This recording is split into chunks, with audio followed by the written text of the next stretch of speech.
All right, so in this video, we're going to learn one last big topic in the world of props. And, okay, here's what I want to do. I was going to explain it, but no, this is what we do.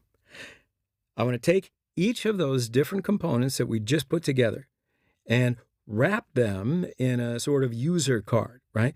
Where we show the single comment and add a friend button.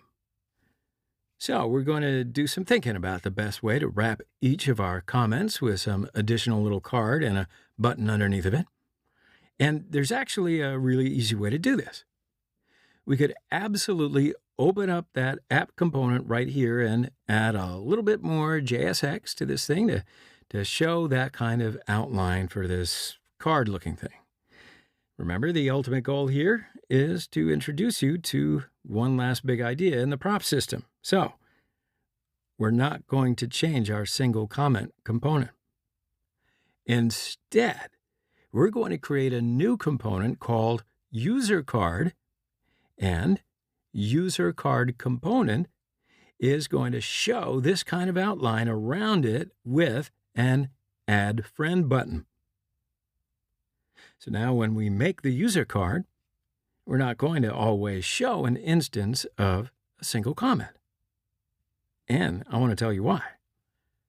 Because if we were building an application that had this type of interface right here of like a comment with a add friend button, it's entirely possible that we might want to reuse this user card component and just have like a white box with a add friend button underneath of it, but have a completely different content inside of it. So as you can see right here, we have the same add friend button, but completely different content in there. So we're going to put the user card together as a separate component. And we want to make sure that we can somehow show the single comment component inside of it. But we don't want to always show the single comment every single time when we use it. So that's the goal, and that's what we're going to try to do. So I'm going to wait right here for you to work it out on your own. Nah, I wouldn't do that to you. Let's just take a break, and in the next section, we're going to start putting together that user card. And we'll talk a little bit more about the prop system. See you then.